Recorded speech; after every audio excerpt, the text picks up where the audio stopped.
दीपावली की जय श्री राम। इस बार कहानी विक्रम बेताल की।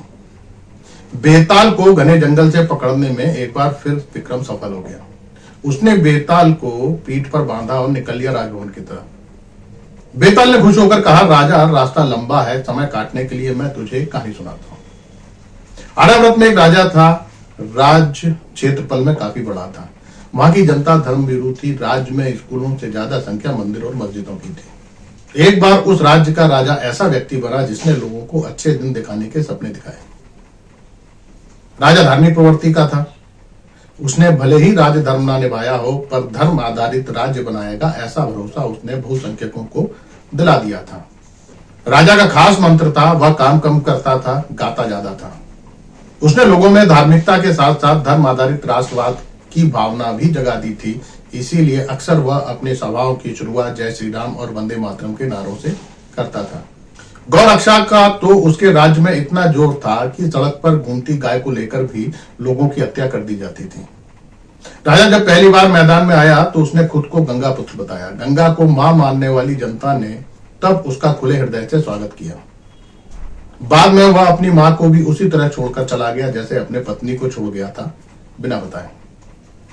राजन, पूरे राज्य में लोगों के बीच यह चर्चा कम थी कि राजा के दो खास दोस्त थे जिनके लाभ के लिए वो सब कुछ करता था।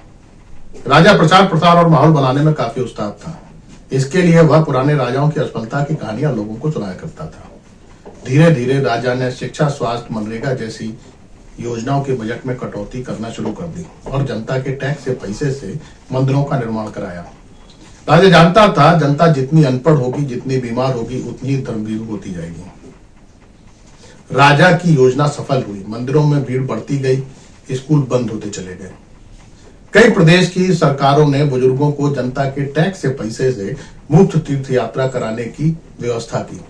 चारों तरफ धार्मिक माहौल था। बेरोजगार युवाओं को कांवड़ यात्रा में लगा दिया गया था। भूखमरी से मर रहे लोगों के लिए राजा ने मुफ्त अनाज की योजना शुरू कर दी थी, जिसे वो खुद मुफ्त की रेवड़ी कहा करता था। हे राजन, इस तरह उस राजा की ख्याति चारों ओर फैलने लगी। राजा का विरोध करने वालों को जनता या तो देशद्रोही करार दे देती थी या फिर भरे चौराहे पर पीट देती थी। कई विरोधियों को तो राजा भी जेल भेज देता था, जिसका राज्य की जनता तालियां बजाकर स्वागत करती थी। राजा सनकी भी था और अक्सर अजीब अजीब निर्णय लेने के लिए प्रसिद्ध था।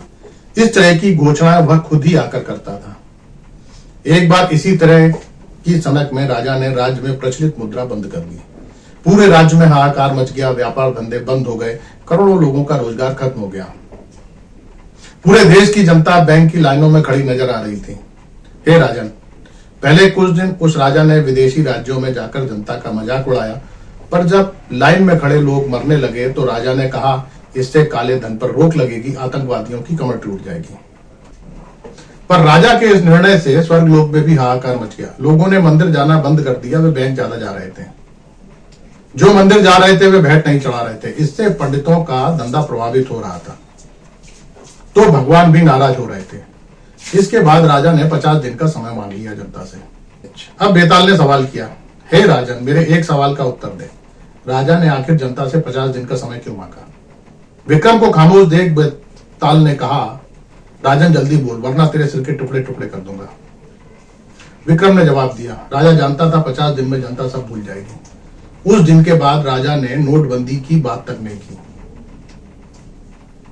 वो अपने चुनावी भाषणों में या तो राम मंदिर की बात करता रहा या खुद को दी गई गालियां गिनाता रहा। राजा ने जब दूसरी बार नोटबंदी की तो वो इसकी घोषणा करने भी सामने नहीं आया। विक्रम का जवाब सुनकर बेताल जोर से हंसा और उड़कर फिर से पेड़ पर जा बैठा। नमस्कार। कथा समाप्त हुई।